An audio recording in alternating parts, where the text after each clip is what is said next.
Good morning. Topic పేరు baby friendly hospital initiative. So అంటే ఇది సాధారణంగా చిన్నపిల్లలు ఏజ్ అండర్ 5 years అనుకుందాం. సో అటువంటి పిల్లలకి ప్రోగ్రామ్ చేసినటువంటి ఇది హాస్పిటల్ అనమాట. ఇది in the year 1992 UNICEF and WHO launched the baby friendly initiative amongst the health personnel. So baby friendly environment, పిల్లలకు ఫ్రెండ్లీగా ఉన్నటువంటి వాతావరణాన్ని కల్పించాలనే ఉద్దేశంతో చేసినటువంటి హాస్పిటల్ ఇది. సో ఇది చేయాలంటే ఇటువంటి హాస్పిటల్లో ఎటువంటి స్టెప్స్ తీసుకోవాలనో చూద్దాం మనం. These are: they must be a written breast feeding policy. ఖచ్చితంగా తల్లి యొక్క స్తన్యపానం అందేటట్టు అక్కడ ఒక పాలసీ అనేది ఏర్పాటు చేసి ఉంటుంది. All health care staff must be trained to implement this policy. అక్కడ ఉన్నటువంటి అందరూ స్టాఫ్లో డాక్టరు, నర్సు కావచ్చు, GNM కావచ్చు, ANM కావచ్చు, all they have to implement. అంటే ఖచ్చితంగా వాళ్ళు ఈ స్తన్యపానం అనేటువంటి ప్రక్రియని ఖచ్చితంగా వాళ్ళు అమలుపరచాలి. All pregnant women must be informed about the benefits of breastfeeding. ప్రతి గర్భిణీ స్త్రీ కూడా మనము బ్రెస్ట్ ఫీడింగ్ యొక్క ఉపయోగం ఏంది, అంటే దానివల్ల ఆమెకు వచ్చేటువంటి లాభం ఏంది. ఉదాహరణకి బ్రెస్ట్ ఫీడింగ్ వల్ల ఏం కావచ్చు, బేబీస్కి పూర్తిగా కంప్లీట్ న్యూట్రిషియస్ ఫుడ్ అందడం, లేదా డైరెక్ట్లీ కాకుండా ఇండైరెక్ట్లీ తాత్కాలిక కుటుంబ నియంత్రణ పద్ధతిగా అది ఉండడం, ఇవన్నీ కూడా మనం వాళ్ళకి చెప్పాలన్నమాట. Mothers should be helped to initiate breast feeding within ½ an hour of birth. ప్రసవమైన వెంటనే కాకుండా కనీసం ఒక ½ an hour లోపల ఆమె ఏం చేయాలి, బేబీకి పాలు పట్టడం స్టార్ట్ చేయాలి. Mothers are shown the best way to breast feed. ఎటువంటి పద్ధతిలో ఇవ్వడం అనేది బెస్ట్ అనేది వారికి మనము చూపించాలి. Unless medically indicated the new born should be given no food drink other than the breast milk. So ఎటువంటి అసాధారణమైన కండిషన్లో తప్ప, అంటే ఏవైనా మెడిసిన్స్ ఇవ్వవలసినటువంటి కండిషన్లో తప్ప, మామూలుగా అయితే బేబీకి తల్లిపాలు తప్ప వేరే ఏది, అట్లీస్ట్ వాటర్ కూడా ఇవ్వకూడదు. To practise rooming in by allowing mothers and babies to remain together 24 hours a day. అంటే ఏంది, వాళ్ళు తల్లి బేబీ కంప్లీట్గా బేబీ వాళ్ళు ఎక్కడ ఉండాలి, రూమ్లో ఉండిపోవాలి, బయటికి పోకుండా. దానివల్ల ఏమవుతుంది, బేబీకి మదర్కి ఒక బాండింగ్ ఏర్పడుతుంది అనమాట. To encourage demand breast feeding. Demand breast feeding అంటే ఏంది, బేబీ అనేది మదర్ నుంచి డిమాండ్ చేయడం, అంటే ఎక్కువ మొత్తం తాగడం. సో అటువంటి విషయాన్ని మనం ఎంకరేజ్ చేయాలన్నమాట. No artificial teats should be given to babies. ఇక్కడ మనకు ఎటువంటి ఫుడ్స్ ఏమైనా ఉంటాయి కదా ఆర్టిఫిషియల్వి, అవి ఏవి ఇవ్వకూడదు అనమాట. సెర్లాక్ లాంటిది కానీ, పోత పాలు, డబ్బా పాలు ఉంటాయి, ఇవి కూడా తినాలి. Breast feeding support groups are established and mothers are referred to them on discharge. So breast feeding గురించి సపోర్ట్ చేసే కొన్ని గ్రూప్స్, సంస్థలు ఉంటాయి, కొన్ని సంఘాలు ఉంటాయి. సో అవి ఏర్పాటు చేసి ప్రసవం అయిన తర్వాత వారిని ఇంటికి పంపించేటప్పుడు, మదర్స్కి డిశ్చార్జ్ చేసేటప్పుడు మనము వారి యొక్క రిఫరెన్స్ని ఇచ్చి పంపాలన్నమాట. ఓకే, ఇది breast feeding. It is nothing but the baby friendly initiative hospital అన్నమాట. Next topic, write in detail about the physiological changes during the postnatal period. ప్రసవానంతరం ఆఫ్టర్ ది డెలివరీ ఎటువంటి మార్పులు వస్తాయి వారిలో మనం చూద్దాం. ఫస్ట్ వన్, ఇన్వల్యూషన్ అంటాం. అంటే ఏంది, సాధారణంగా during normal stage before pregnancy గర్భాశయం చిన్నగా, మనకు పిడికిలు ఎంత ఉంటుంది అంత చిన్నగా ఉంటుంది. సో ఆఫ్టర్ ది ప్రెగ్నెన్సీ ఏమైంది, అది పెద్దగా అయిపోతుంది, ఆల్మోస్ట్ ఒక బేబీని పెట్టేంత పెద్ద బ్యాగ్లా అయిపోతుంది అన్నమాట. సో అటువంటి పెద్దగా మారినటువంటి గర్భాశయం ఏం కావాలి, మళ్ళీ చిన్నగా అయిపోవాలి. సో అలా అవ్వడాన్ని ఏమంటాం మనము, we call it as involution. It is the process whereby the pelvic, the reproductive organs returns to their pre-pregnant size and position. Pregnancy కన్నా ముందున్నటువంటి సైజుకి, పొజిషన్కి గర్భాశయం మారిపోతే ఏమంటాము, it's called as involution of uterus అంటాం. If involution fails, this process it is called as subinvolution. ఒకవేళ గర్భాశయం ఎప్పట్లాగా యథాస్థితికి చిన్నగా మారకపోతే ఆ కండిషన్ ఏమంటాం? సబ్ ఇన్వల్యూషన్ అంటాం. After the delivery uterus becomes firm and retracted with alternate hardening and softening. ప్రసవం తర్వాత గర్భాశయం ఏమవుతుంది? ఫర్మ్, స్థిరంగా అయిపోతుంది. రిట్రాక్టెడ్, చిన్నగా ఏమంటారు, ష్రింక్ అయిపోతుంది అన్నమాట, కృషించిపోతుంది. ద యూట్రస్ మెజర్స్ ఎంత? 20 into 12 into 7.5 and weighs about 1000 grams. ఏది ప్రసవం అయినంబడే. తర్వాత 6 వారాలకి ఏమవుతుంది? దానికి కొలితే ఏమవుతుంది? చిన్నగా అయిపోతుంది అన్నమాట. ప్రీ గ్రావిడ్ అంటే ప్రెగ్నెన్సీ కన్నా ముందు ఏ సైజ్ ఉంటుంది ఆ సైజు. 7.5 into 5 into 2.5 అయిపోయి బరువు ఎంత అవుతుంది? 60 grams అయిపోతుంది. సో ప్రెగ్నెన్సీ తర్వాత కిలో ఉన్నది ఏమైంది? దాదాపు 60 గ్రాములు అయిందనమాట. The reduction in the weight and size is not in the number of cells but also size in the same cell but through the process called as autolysis of the muscle fibers and ischemia. ఇక్కడ కణాల size మారడం జరగడం ఉండదు. ఇక్కడ ఏమవుతుంది అంటే కణజాలాలు ఉంటాయి కదా, మజిల్ ఫైబర్స్, అవే ఏమవుతాయి? ఆటోలైసిస్, అవి నాశనం అయిపోయి యూట్రస్ చిన్నగా అయిపోతుంది. సో నెక్స్ట్ ఇక్కడ ఏంది మార్పు? Reduction of size. After the labour the fundus is 5 cm below the umbilicus, 12 cm above the symphysis pubis. So ఇక్కడ గర్భాశయం యొక్క ఫండస్ ఏమవుతుంది? బొడ్డుకి 5 cm కింద, సింఫైసిస్ ప్యూబిస్కి 12 cm పైన ఉండిపోతుంది.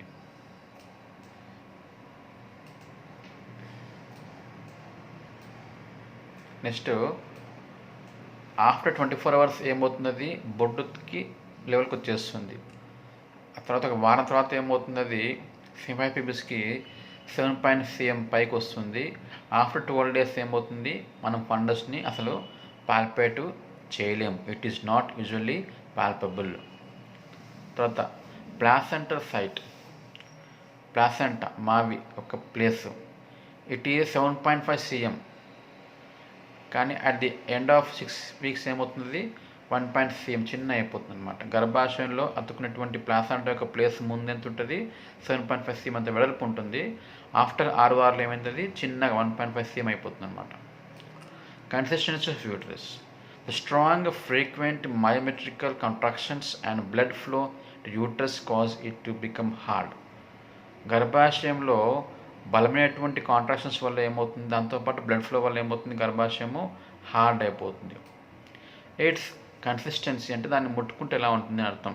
Consistency can be assessed by the palpating uterus. గర్భాశయం మనము తట్టి చూస్తే మనకు తెలిసిపోతుంది అన్నమాట, ఇది ఎట్లా మెత్తగా ఉందా గట్టిగా ఉందని చెప్పేసి. It should be feel firm and round. అది స్థిరంగా ఉండాలి, రౌండ్గా ఉండాలి, కదలకుండా ఉండాలన్నమాట. If the fundus is soft it is called as boggy uterus. ఒకవేళ ఫండస్ అనేది మెత్తగా ఉంటుంది అని ఏమంటాం మనము? బాగీ యూట్రస్ అంటామంట. సో దీనివల్ల మనకి ఏం తెలుస్తుంది? వాట్ ఇండికేట్స్ అంటే రిటైన్డ్ ప్లాసెంటా. ప్లాసెంటా అనేది పూర్తిగా బయట రాకుండా లోపలనే ఉండిపోయి ఉండవచ్చు, అదొక కారణం ఉంటుంది. ఇంకొకటి ఏం కారణం ఉంటుంది? కన్సీల్డ్ హ్యామరేజ్, అంటే లోన రక్తస్రావం అయింది కానీ అది మనకు బయటికి కనిపించట్లేదు. సో ఇటువంటి 2 కండిషన్స్లో ఏమవుతుంది? మనకు గర్భాశయం అనేది హార్డ్గా, ఫర్మ్గా ఉండకుండా సాఫ్ట్గా ఉంటుందన్నమాట. తర్వాత గర్భాశయంలోని పొర, endometrium. Major part of the residua is cast off. Along with the placenta and membranes, only the basal portion of the residua remains. So దాదాపు గర్భాశయంలోని పొర మొత్తం దాని ఉన్నటువంటి పొర అంతా లేచిపోతుంది అనమాట. Degenerate residua, blood cells and bits of fetal membrane becomes necrotic and is cast off in lochia. లోకియా అంటే ఏంది? ప్రసవం తర్వాత వజిన ద్వారా వచ్చేటువంటి స్రవం. ఓకే, అది కూడా జస్ట్ మెన్సెస్లా ఉంటుంది. ఆ స్రవంలో మనకి ఏముంటుందంటే డీజెనరేటివ్ డెసిడ్యూ, చనిపోయిన కణాలు, రక్త కణాలు, ఇంకా ఫిటల్ మెంబ్రెయిన్ అక్కర్స్, ఫీటస్ చుట్టూ ఉన్న పొరలు ఉంటాయి కదా, ఆ పొరల ముక్కలు, అవన్నీ కూడా ఆ స్రవం ద్వారా బయటకు వచ్చేస్తాయి అన్నమాట. Regeneration occurs from epithelium of the uterine glands, mouth and interglandular stromas. తర్వాత ఏమవుతుంది? ఎపిథీలియం సెల్స్ వల్ల మనకు తిరిగి మళ్ళీ ఈ పొర అనేది ఏమవుతుంది? రీజనరేట్, మళ్ళీ ఎప్పటిలాగా ఉత్పత్తి అయిపోతుంది అనమాట.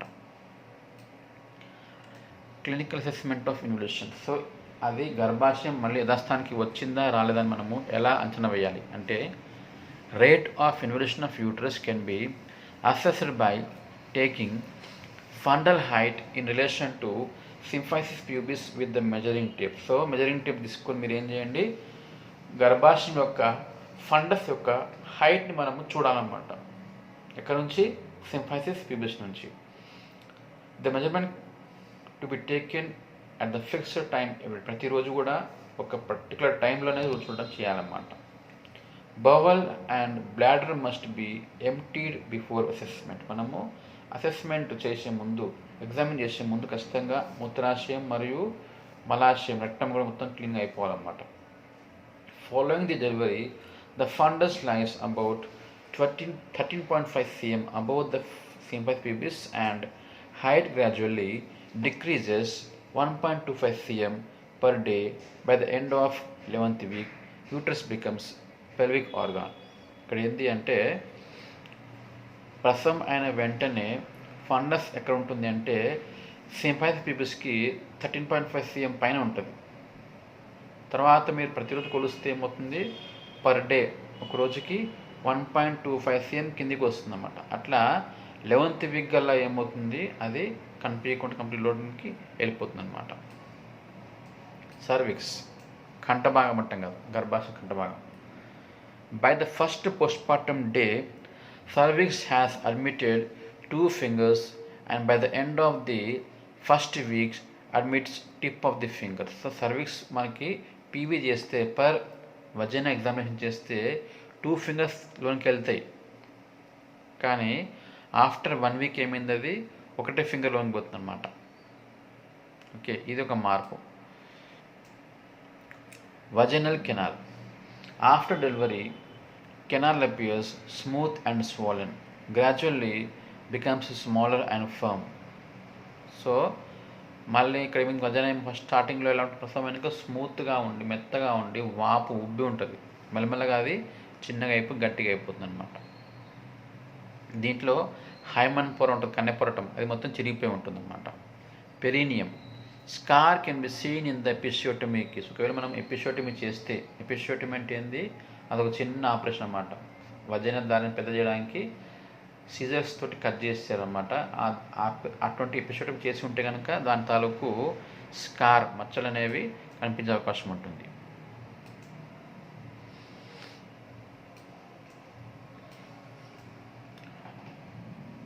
అండాశయ మార్పులు.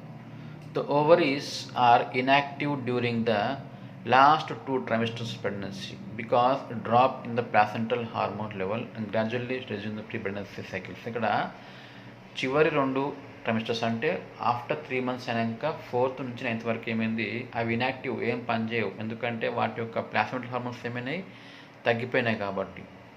తర్వాత మెల్లమెల్లగా అది ప్రెగ్నెన్సీ కన్నా ముందు సైజుకి వచ్చేస్తుంది అనమాట లాస్ట్లోనే. Lochia.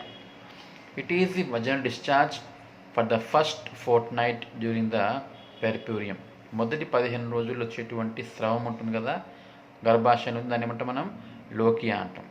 It originates from the uterine body, cervix and వజైనా. ఈ 3 ప్రాంతాల్లోంచి స్రవం వస్తూ ఉంటుంది. ఇట్ కంటైన్స్ ఏముంటుంది, బ్లడ్ ఉంటుంది, డెసిడల్ టిష్యూ అంటే చనిపోయినటువంటి మీద కణజాలం, ఎపిథెలియల్ కణాలు, ఎక్కడ నుంచి ఇంకా vaginal mucosa, bacteria, fragments of membranes, పొరల ముక్కలు, కొన్ని చిన్న చిన్న క్లాట్స్, రక్తం గడ్డగట్ట ముక్కలు, ఇవన్నీ ఉంటాయి. ఓడర్ ఎలా ఉంటుంది, ఫిషీ అంటాం, చేపల వాసన వస్తుందంట, కానీ నాట్ ఒఫెన్సివ్, అది అసహ్యంగా ఉండదు, దుర్వాసనగా ఉండదు. Types of లోకియా. లోకియా స్రవం ఉంది కదా ప్రసవం తర్వాత వచ్చేది, అది ఎలా ఉంటుంది, వీ హ్యావ్ 3 types ఉంటాయి. లోకియా రూబ్రా, లోకియా సిరోసా, లోకియా ఆల్బా. మొదటి 4 days వచ్చేదాన్ని ఏమంటాం మనము, లోకియా రూబ్రా అంటాం, ఎరుపు రంగులో ఉంటుంది. మొదటి 4 days తర్వాత 5 to 9 days వచ్చేదాన్ని ఏమంటాం, లోకియా సిరోసా అంటాం. ఎలా ఉంటుంది కలర్ అంటే, ఇది ఎల్లోయిష్ కలర్ ఉండి పింక్ కలర్ ఉండి పేల్ అండ్ బ్రౌనిష్ అయిపోతుంది. తర్వాత నెక్స్ట్ వన్ లోకియా ఆల్బా అంటాం. ఇది ఎలా ఉంటుంది, 10 to 14 days ఉంటుంది. ఇది పేల్ వైట్ కలర్, తెలుపు రంగు వచ్చేటువంటి స్రవం. ఎందుకంటే దీంట్లో ఏముంటే, బికాజ్ ఆఫ్ ల్యూకోసైట్. దీంట్లో మనకు తెల్ల రక్త కణాలు WBC ఉంటాయి కాబట్టి ఈ స్రవం ఎలా ఉంటుంది, వైట్ కలర్లో ఉంటుంది. ఎంత దాదాపు దీని అమౌంట్ ఎంత డైలీ అంటే దాదాపు మొదటి 5 నుంచి 6 రోజుల్లో 250 ml అంత స్రవం బయటికి వస్తూ ఉంటుందన్నమాట.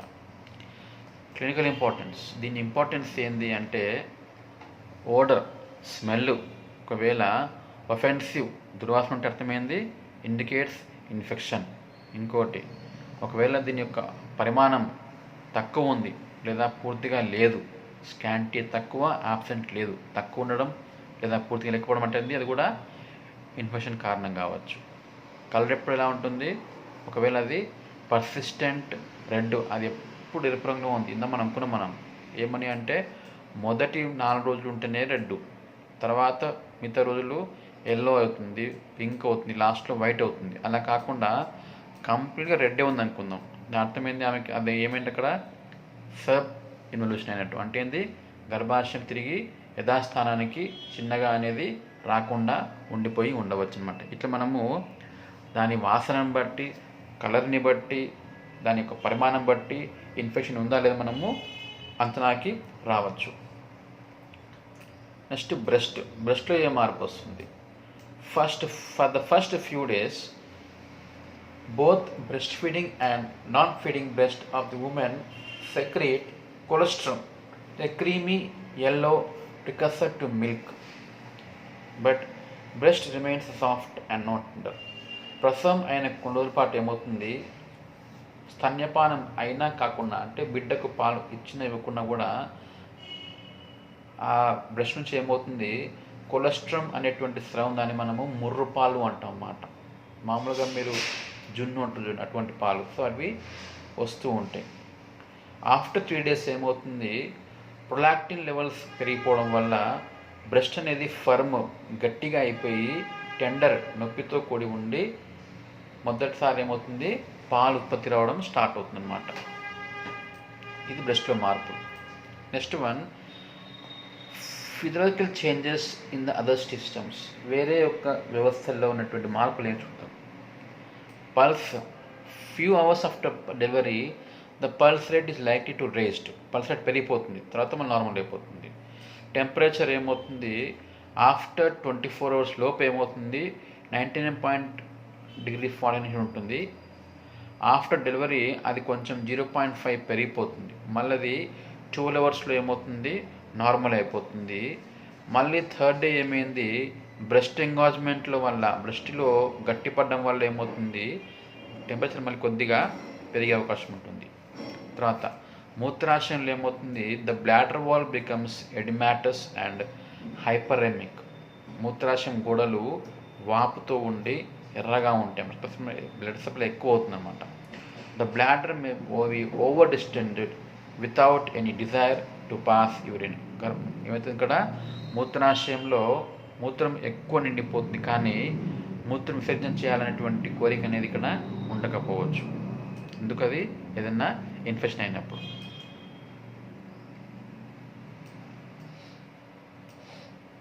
Next, stagnation of urine along with a oedematous bladder will provoke for UTI. So మూత్రం అట్లే ఉండిపోయింది, వాపు వచ్చింది మూత్రాశయం అంతా, దాని అర్థమైంది యూటీఐ, యూరినరీ ట్రాక్ట్కి ఇన్ఫెక్షన్ అయినట్టు. To prevention of retention of urine అట్లే ఉండిపోకుండా లోపల ఏం చేస్తాం మనము, వి యూజ్ క్యాథెటర్ అన్నమాట. తర్వాత జిఐటి, జీర్ణ వ్యవస్థలో ఏమైంది, ఎక్కువ వాటర్ కోల్పోవడం వల్ల దాహం ఎక్కువ అవుతుంది. తర్వాత స్లైట్ ఇంటెస్టైనల్ పారాసిస్, గర్భాశయంలో కాకుండా ఇక్కడ ప్రేగుల్లో కొద్దిగా పారాసిస్ మూమెంట్స్ తగ్గిపోతాయి కాబట్టి వాళ్ళకి ఏమవుతుంది, కాన్స్టిపేషన్, మలబద్ధకం సమస్య కొద్దిగా వచ్చే అవకాశం ఉంటుంది. వెయిట్ లాస్, బరువు, along with expulsion of the uterine contents during labour, a further weight loss about 2 kgs. ఇక్కడ ఏమైంది, దాదాపు ఈ బేబీ ప్రసవం కావడము, మావి అవన్నీ పోయిన తర్వాత కూడా స్టిల్ వాళ్ళకి ఏమవుతుంది, ఒక 2 kgs ఇంకా తగ్గడం అవుతూ ఉంటుంది. ఫ్లూయిడ్ లాస్, అట్లీస్ట్ మొదటి వారంలో ఏమవుతుంది, 2 లీటర్లటువంటి ఫ్లూయిడ్స్ మొత్తం బయటికి పోతుంది అన్నమాట. అది లోకే కావచ్చు, మిల్క్ కావచ్చు, వామిటింగ్ కావచ్చు, ఏదైనా కావచ్చు. Blood values, during the labour blood ఎంత, దాదాపు 1/2 లీటర్ బ్లడ్ కోల్పోతుంది. ఒకవేళ సిజేరియన్ బర్త్ అయితే కనుక అంటే ఏంది, ప్రసవం అనేది నార్మల్ కాకుండా మనం కట్ చేసి తీస్తాం, ఓపెన్ చేస్తున్నాం, అప్పుడు వాళ్ళకి 100 ml కోల్పోతారు అన్నమాట. కార్డియాక్ అవుట్పుట్ ఏమవుతుంది, రైజెస్ సూన్ ఆఫ్టర్ డెలివరీ. గుండెలోంచి వెలుపలికి వచ్చేటువంటి రక్తం పరిమాణం ఏమంటే మనం కార్డియాక్ అవుట్పుట్ అంటాం, అది ఇక్కడ పెరిగిపోతుంది అనమాట. దాదాపు 60% పెరుగుతుంది. Next menstruation and ovulation. If the mother does not feed the baby, menstruation returns by 6th week to 12th week. ఒకవేళ తల్లిపాలు ఇవ్వకపోతే బేబీకి ఏమవుతుంది, ఆమెకు 6 వారాల నుంచి 12 వారాల లోపు తిరిగి ఎప్పటిలాగా మెన్సెస్ రావడం స్టార్ట్ అవుతుంది. ఇఫ్ షీ బ్రెస్ట్ ఫీడ్స్, ఒకవేళ ఆమె బ్రెస్ట్ ఫీడ్ చేస్తే కనుక దాదాపు ఒక 70% లేడీస్లో ఏమైంది, బ్రెస్ట్ ఫీడింగ్ ఆపేదాకా మెన్సెస్ అనేది రావడము జరగదు. ఈ నాన్ లాక్టేటింగ్ ఉమెన్, స్తన్యపానం చేయనటువంటి లేడీస్లో ఏమైంది, ఒక 4 నుంచి 6 వారాల్లోనే ఏమవుతుంది, మెన్సెస్ రావడం, ఓవులేషన్ కావడం స్టార్ట్ అవుతుంది అనమాట.